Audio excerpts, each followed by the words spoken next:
اور کتنی بستیاں ہم ہلاک کر چکے ہیں. آئے تھے ان کے پاس ہمارا عذاب بیاتن رات کے وقت، او ہم قائلون یا وہ دوپہر کو آرام کر رہے تھے. ایک قیلولہ ہے کہ آدمی کمر سیدھی کرے، ایک کیسورا ہے کہ نہ زہر جانے نہ نماز جانے.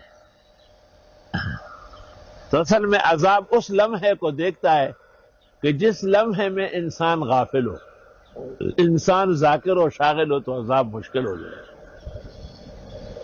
رات کے اوقات اور دوپہر کا وہ وقت جس میں آدمی قدر آرام کرے، اندیشہ ہے کہ اس میں کچھ نقصان ہو جائے. اس لیے حدیث میں ہے کہ جس نے رات کو سوتے وقت سورۃ بقرہ کے اول و آخر پڑھی وہ کبھی بھی رات کا غافل نہیں سمجھا جائے. اور بعض روایات میں ہے کہ وہ اس کی ساری رات عبادت میں لکھی جائے گی. اور صحیح مسلم میں یہ بھی ہے کہ جو عشاء کی نماز جماعت سے پڑھے اور پھر یہ عہد کرے کہ فجر بھی پڑھوں گا تو ساری رات اس کی عبادات تو عہد تنفل تہجد و قیام اللیل میں گزرتی ہے.